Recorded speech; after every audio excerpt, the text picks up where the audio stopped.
sans cesse, votre nouvelle émission matinale de prière et d'intercession sur Béni TV. Êtes-vous malade? Avez-vous un blocage quelconque? Votre vie est-elle menacée? Sentez-vous des oppressions? Et avez-vous d'autres sujets pour lesquels vous souhaiterez compris? Rejoignez cette chaîne de prière chaque matin, du lundi au vendredi. Priez sans cesse, du lundi au vendredi, à partir de 5h30. Priez sans cesse, dévante l'aurore et prends possession de ta journée. Maintenant je suis sauvé. Bonjour, nous sommes très heureux d'être avec vous encore une fois ce matin et nous sommes contents parce que c'est toute une équipe qui se réunit pour pouvoir partager la communion avec vous. Aujourd'hui, dans le studio, il y a le chef de bas, que vous aurez le temps de voir sur le plateau. Madame Assouma Rebecca, qui était Rebecca Koubei, qui était Assouma Rebecca, Ghislaine Kofi, Assis l'indéboulonnable, Léonie Miessan et ma réalisatrice préférée, Honorine Adom. Nous sommes là et nous sommes bien réveillés pour que la parole du Seigneur vous soit communiquée ce matin. Alors, si vous êtes bien réveillés avec moi, nous allons baisser la tête, prier le Seigneur, lui dire merci pour la vie qu'il a bien voulu nous donner ce matin. Prions ensemble. Ô Père, nous te bénissons, te rendons grâce, te disons merci pour la vie que tu nous as donnée. C'est un bonheur pour nous de participer, de partager, d'avoir cette vie chaque matin. Nous savons bien que ce n'est pas parce que nous avons bien mangé ou que nous sommes bien soignés, c'est juste par ta grâce que nous sommes là.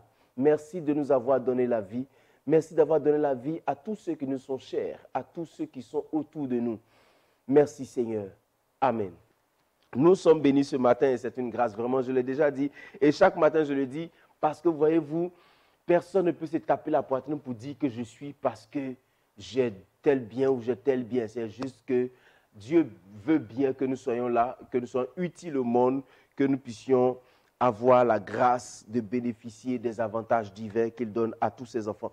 Aujourd'hui, j'ai à cœur de vous dire que c'est une journée de grâce pour vous, une journée de victoire pour vous. Le Seigneur m'a donné cette inspiration particulière. Peut-être que c'est pour une seule personne qui se trouve dans une situation difficile, une situation qui semble irréversible aux yeux des hommes. Mais devant Dieu, rien n'est impossible. Nous le disons souvent. Aujourd'hui, nous l'avons tellement dit que c'est devenu comme une coutume, comme un récital qui n'a plus d'importance, qui n'a plus de valeur spirituelle. Mais c'est vrai, rien n'est impossible à Dieu. Nous pouvons le voir dans Luc chapitre 7, le verset 11, il dit ceci: le jour suivant, Jésus alla dans une ville appelée Naïn. Ses disciples et une grande foule faisaient route avec lui. Lorsqu'il fut près de la porte de la ville, voici, on portait en terre un mort, fils unique de sa mère, qui était veuve. Et il y avait avec elle beaucoup de gens de la ville. Le Seigneur, l'ayant vue, fut ému de compassion pour elle, et lui dit, ne pleure pas. J'aime bien cette expression, ne pleure pas. Vous savez, chaque fois que le Seigneur rencontre quelqu'un, il lui dit, sois sans crainte, n'aie pas peur, ne crains pas, parce qu'il sait qu'avec lui, tout est possible. Ici, l'histoire est claire. La veuve sortait avec son unique enfant, on dira son espérance humaine. Elle pensait que après avoir perdu son mari, ce fils unique-là, lui ferait du bien. Mais voyez-vous, la mort est venue frapper à la porte de cette dame et lui a arraché brutalement son fils unique. Elle était tout en pleurs. Les gens pleuraient autour d'elle. Vous savez, dans certaines situations, les gens ont pitié de nous, mais ils ne peuvent rien faire pour nous. La pitié humaine ne peut pas accomplir un miracle divin. Mais regardez ce que la Bible dit. La Bible dit, le Seigneur entrait, pendant que la femme sortait de la ville, le Seigneur entrait et elle a vu cette femme. Et la Bible dit une expression, elle dit, il fut ému de compassion.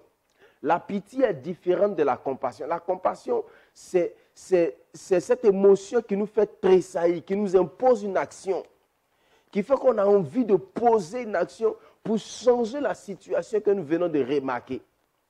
La pitié, c'est juste la remarque que nous faisons de la souffrance de quelqu'un, qui ne nous impose rien. On peut peut-être couler des larmes, mais c'est parce qu'on a constaté la souffrance. Mais la compassion, c'est cette émotion qui nous impose une réaction, qui nous impose une action, qui nous impose de poser quelque chose, une action pour pouvoir changer la situation. Et le Seigneur est ému de compassion. Et il dit à la femme, il rassure, ne pleure pas. Je sens dans mon cœur que le Seigneur est en train de dire à quelqu'un ce matin, ne pleure pas. Tu as longtemps pleuré parce que ta situation semble difficile, semble en tout cas irréversible, comme je l'ai dit, semble compliquée. Compliquée au point où tu es troublé, tu es perturbé, tu as des crises d'angoisse, tu ne sais même plus que faire. Il dit, le Seigneur te dit ce matin, ne pleure pas. Parce que cette situation n'est pas plus grande que la puissance du Seigneur qui est capable de changer quelque chose. Qu'est-ce qui est plus grand que la mort pour les hommes? Les gens ont crié, des docteurs qui font des chirurgies esthétiques, qui arrangent ici, qui arrangent là, mais qui ne peuvent jamais donner la vie à quelqu'un qui est mort. Une fois que tu es mort, leur capacité s'arrête. Mais regardez ici, le Seigneur dit ne pleure pas. Et la Bible dit au verset 14 de Luc chapitre 7, il s'approcha et toucha le cercueil. Tout le monde sait ce que c'est qu'un cercueil. Ceux qui le portaient s'arrêtèrent et il dit, jeune homme, je te le dis, lève-toi. Et la Bible dit, et le mort s'assit et se mit à parler. Jésus le rendit à sa mère. Oh, c'est extraordinaire. Voyez-vous, souvent quand on lit, c'est tellement simple que nous avons l'impression que c'est juste une histoire. Mais la Bible dit, Jésus s'est approché et il a parlé au mort comme si c'était quelqu'un qui était vivant. Il lui a dit, jeune homme, lève-toi. Pour dire que la situation que tu es en train de traverser n'est pas une situation catastrophique. Face à Jésus, face à Christ, la situation n'est pas désespérée. J'ai souvent dit aux gens, c'est vrai, on peut être déçu d'un homme, d'une femme, de quelqu'un ceci, de quelqu'un cela. Mais regardez, la seule chose que nous ne devons pas faire, c'est nous éloigner de Dieu avec notre tristesse. Il faut toujours rester dans la présence de Dieu, lui exprimant nos douleurs, nos tristesses, nos angoisses, nos déceptions. C'est ce qui peut nous donner la capacité de retrouver la solution à nos problèmes. Parce que quand nous rencontrons le Seigneur, toutes les situations changent. La mort qui était en train d'attrister cette famille, la mort qui avait frappé brutalement cet enfant, a rencontré le cortège de la vie.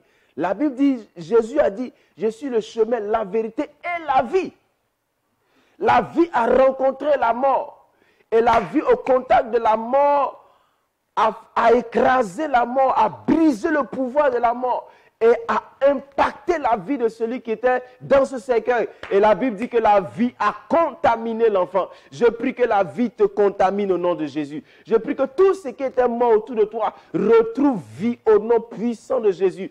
Que si ta situation était méprisable, était méprisée, était, on dira, une situation incertaine, que la vie de Dieu vienne dans cette situation au nom de Jésus. Le Seigneur redonne espoir à ceux qui sont désespérés.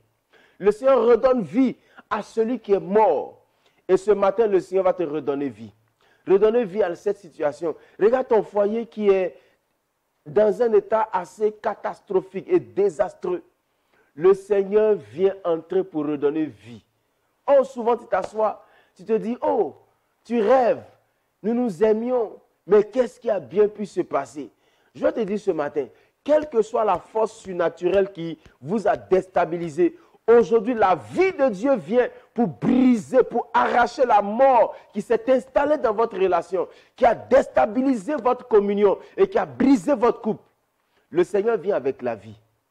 Regarde la vie de ton enfant qui est assez difficile.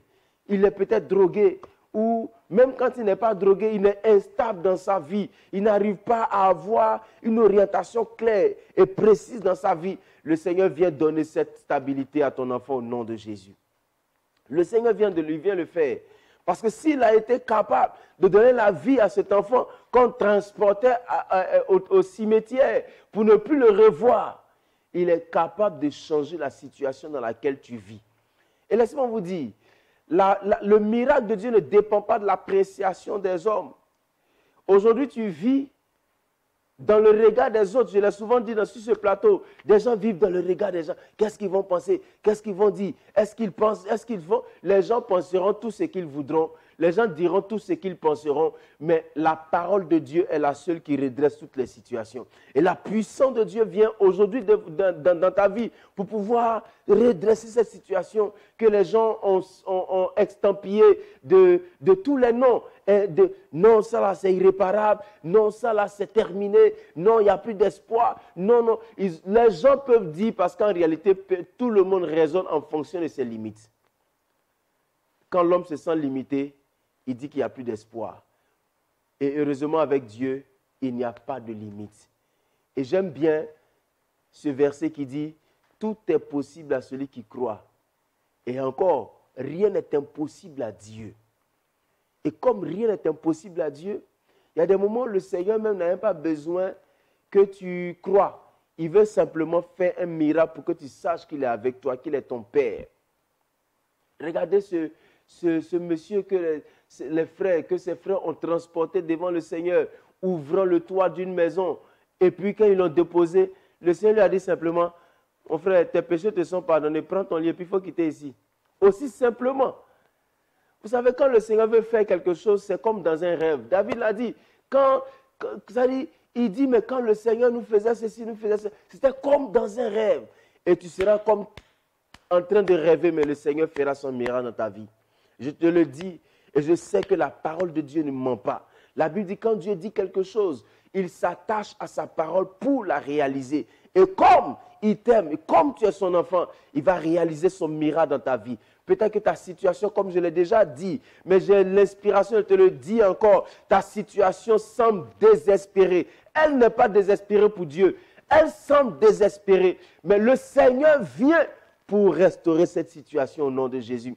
Tes enfants t'avaient oublié. Il y a longtemps que tes enfants t'ont traité de sorcière. Mais regarde, bientôt, ils reviendront vers toi. Ils reconnaîtront que c'est par toi que le Seigneur les a placés dans le monde et qu'ils doivent t'honorer. Ils reviendront et ensemble, vous allez pleurer de joie parce que le Seigneur le fera au nom de Jésus. Regarde dans la situation dans laquelle tu as subi une injustice. Le Seigneur vient réparer cette situation au nom de Jésus. Il vient te rencontrer et la situation va prendre un autre nom. Regarde les gens qui s'étaient levés contre toi, qui avaient prononcé des paroles contre toi, des paroles qui semblaient te condamner dans une situation, viendront et reconnaîtront la manifestation et la puissance de Dieu dans ta vie. Je le sais, je le dis et je le déclare au nom puissant de Jésus. Je sais que ce matin, le Seigneur te bénit. Tu vas commencer à prier le Seigneur. Tu vas commencer à dire merci à Dieu parce que le Seigneur vient à ta rencontre maintenant. Et pendant que je parle, je vois le Seigneur entrer dans la maison de quelqu'un.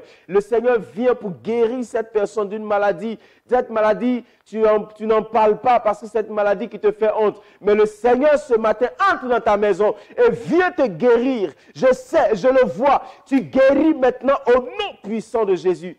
Oh, je vois cette femme. Il y a longtemps que tu pleures pour avoir un enfant. Cette année, c'est l'année où tes larmes vont être séchées. Le Seigneur ne va pas seulement les essuyer pour les voir couler après, mais tu n'auras plus de larmes. Mais si tu devrais avoir encore des larmes, ce seront des larmes de joie. Parce que le Seigneur va restaurer ta vie au nom puissant de Jésus. Tu as été la risée de beaucoup de personnes, mais le Seigneur vient maintenant à ta rencontre. Et de la même façon qu'il a rencontré cette femme qui sortait de la ville de Naïn avec le mort, à qui il a donné la solution, à qui il a donné une restauration. Il a transformé ses larmes de tristesse, d'angoisse en larmes de joie. Le Seigneur vient te rencontrer ce matin. Père, merci pour ces personnes que tu bénis. Merci pour leur vie. Je sais, je crois, parce que tu me l'as dit, tu viens à la rencontre de quelqu'un de façon particulière aujourd'hui. Je ne sais dans quel pays ces personnes se trouvent, mais je veux prier particulièrement pour cette personne qui se trouve dans une des villes de Franceville, au Gabon, Seigneur. Je prie que cette personne reçoive ta grâce au nom puissant de Jésus. Merci pour ta grâce. Pour cette personne, Seigneur, qui se trouve à Pointe-Noire, au Congo, je prie que ta grâce vienne dans sa vie, au nom puissant de Jésus. Seigneur, merci pour cette personne qui se trouve en Djamena. Donne ta grâce à cette personne, au nom puissant de Jésus. Oh Père, merci pour cette personne qui se trouve à Abidjan. Donne-leur ta grâce, au nom puissant de Jésus. Visite-les, Seigneur, dans toutes les provinces, dans tous les pays, Seigneur. Parce que ce matin, c'est un matin de grâce. Un matin de victoire, un matin de restauration, Seigneur. Un matin de transformation. Tu es le Dieu vivant. Tu es le Dieu de grâce, Seigneur. Tu ne manges jamais. Merci parce que tu entres dans leur maison. Tu entres chez eux. Tu les libères. Tu les libères. Tu les libères maintenant au nom de Jésus-Christ. Je le sais, je le déclare. Au nom de Jésus. Je sais que ta vie viens les visiter de façon particulière. Regarde ces personnes qui ont été déçues à cause des difficultés. Père, tu les rencontres ce matin et tu leur montres le chemin. Tu leur dis que l'objet de leur foi ne devait pas être les hommes sur lesquels ils ont compté. L'objet de leur foi devait être toi, toi seul. Toi qui nous oriente vers le Père céleste. Parce que quand tu nous apprends à prier, tu nous dis, quand vous priez, dites, notre Père qui es aux cieux. C'est le Dieu qui pourvoit tous nos besoins, qui donne le pain quotidien, qui délivre du mal, qui affranchit des vies. Seigneur, merci parce que tu guéris ces personnes qui souffrent de l'hépatite. Guéris-les, Seigneur, ce matin. Seigneur, c'est l'hépatite B. Guéris-les au nom puissant de Jésus. Seigneur, des gens ont été déclarés en phase terminale. Guéris-les parce que tu es capable. Père, les gens ne sont pas encore morts. Ils ont juste eu l'information qu'ils sont en phase terminale. L'enfant que tu as ressuscité était mort. Lui, il n'y avait plus de phase. Il était déjà mort. Mais tu lui as redonné un commencement. Tu lui as redonné vie, Seigneur. Je prie que tu redonnes vie à ces personnes. Au nom puissant de Jésus. Oh Père, regarde cet homme qui déprime.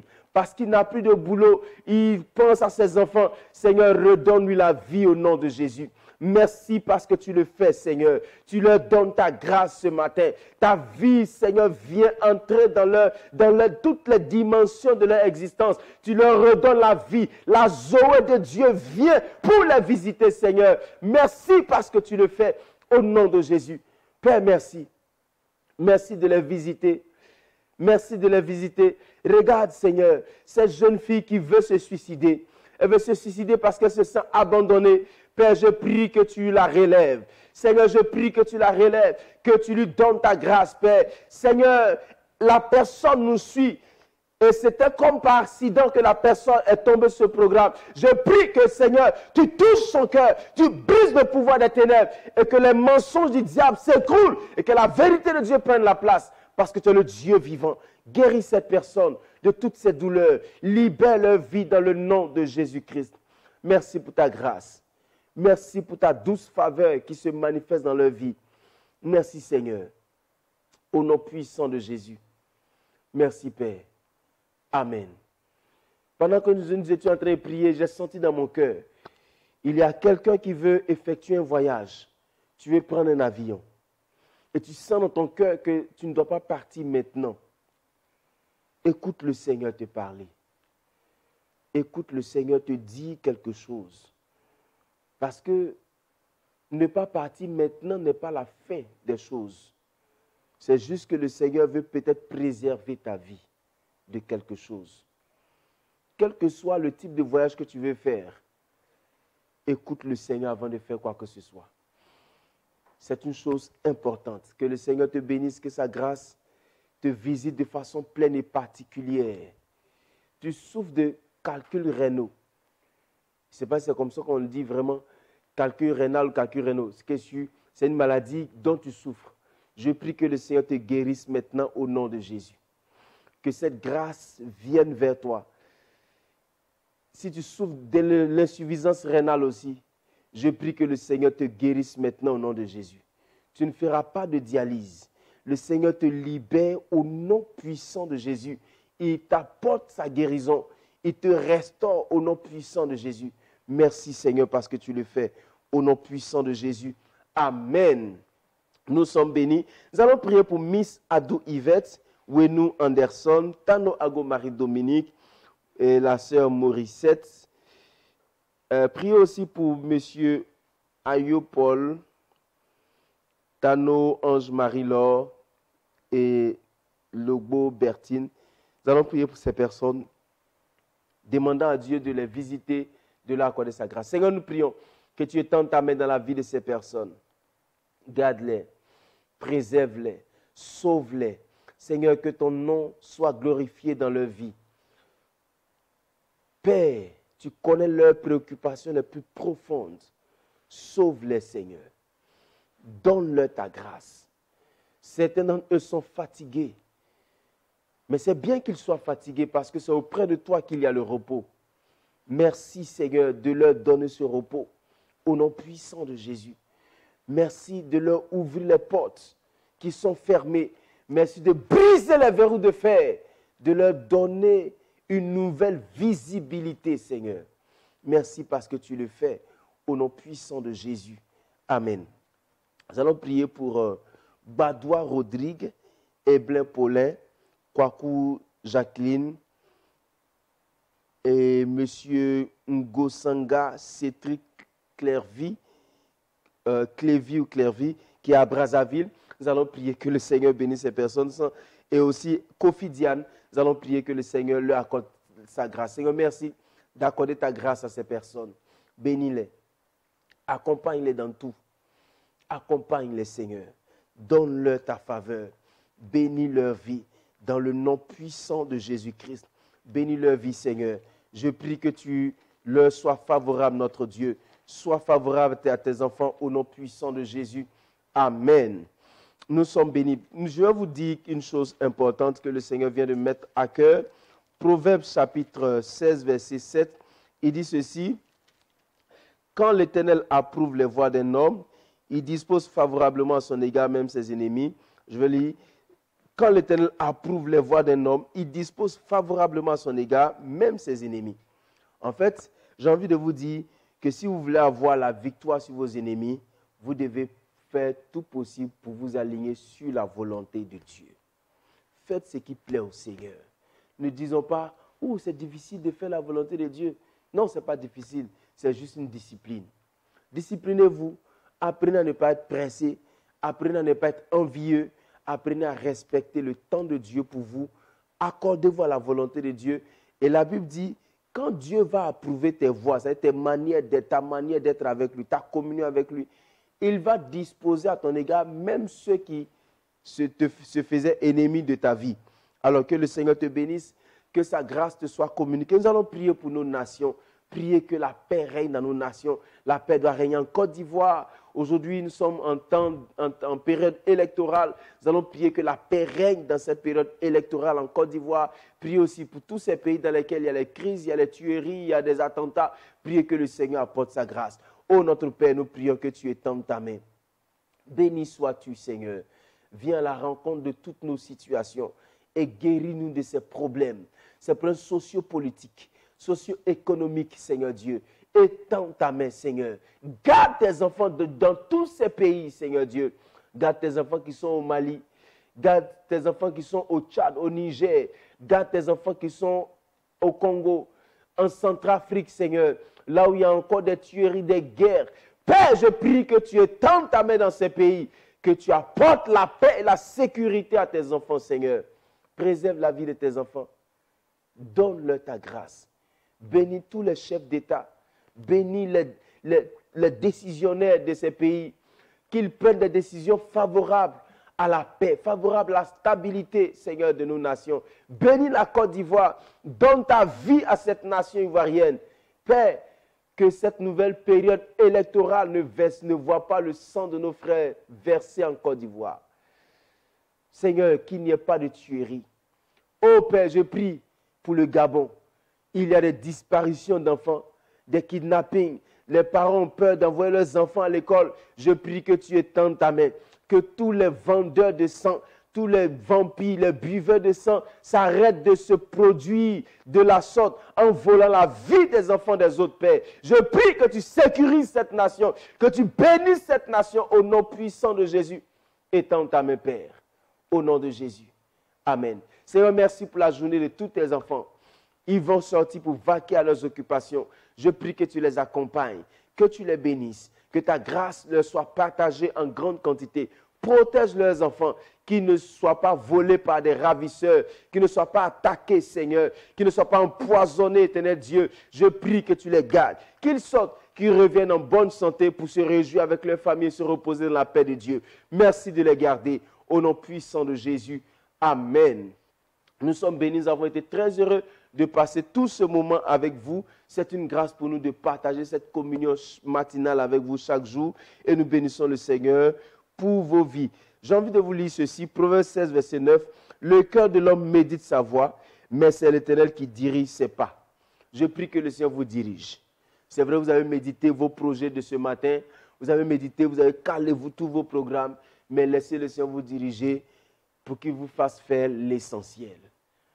Pour ne pas que vous dispersiez votre temps inutilement, parce que dans la vie, quand tu n'écoutes pas le Seigneur, tu passes le temps, tu gaspilles le temps, mais tu ne l'utilises jamais. Que le Seigneur bénisse votre vie. Vous avez besoin de conseils, de prières, vous avez besoin qu'on vous suive, vous avez besoin de contact avec quelqu'un qui doit vous écouter. Nous serons là. Vous pouvez nous appeler au numéro qui s'affiche, que vous voyez, au plus 225 78 37 52 78, ou nous écrire à victianakwasi@yahoo.fr ou sur notre page Facebook Prier sans cesse, ou encore sur WhatsApp. Et désormais, vous trouverez nos émissions sur YouTube, où vous pourrez encore nous suivre et demeurer dans la bénédiction du Seigneur, parce qu'avec le Seigneur, nous allons toujours plus loin. Que le Seigneur vous bénisse, gardez le sourire et la foi, parce que le Seigneur vous aime beaucoup plus que vous l'imaginez. Et n'oubliez pas, nous sommes dans la saison de l'action de grâce. Vous avez été bénis par nos messages, vous avez été bénis par cette émission, vous avez été réconfortés, édifiés, encouragés, inspirés par nos émissions. C'est maintenant le temps de faire votre part. Partageons l'évangile ensemble et nous attendons vos dons, vos offrandes, votre soutien. Ça peut être matériel, ça peut être financier, ça peut être sous toutes ces formes, mais nous en avons besoin pour pouvoir aller plus loin. Vous voulez nous offrir des caméras, vous voulez nous offrir tout ce qu'il faut pour que nous puissions continuer l'œuvre du Seigneur ensemble. Nous vous attendons et nous croyons que le Seigneur nous permettra d'aller et de gagner beaucoup d'âmes. Et surtout, dans cette journée, gardez votre calme. Parce que si le Seigneur vous rencontre, votre situation n'aura plus la même nature. Et je le sais, je le déclare et je le dis. Parce que je sais que cette journée sera différente. Bonne journée à vous. Priez, priez, priez sans cesse. Votre nouvelle émission matinale de prière et d'intercession sur Béni TV. Êtes-vous malade? Avez-vous un blocage quelconque? Votre vie est-elle menacée? Sentez-vous des oppressions? Et avez-vous d'autres sujets pour lesquels vous souhaiterez compris? Rejoignez cette chaîne de prière chaque matin, du lundi au vendredi. Priez sans cesse, du lundi au vendredi, à partir de 5h30. Priez sans cesse, dévante l'aurore et prends possession de ta journée. Maintenant je suis sauvé.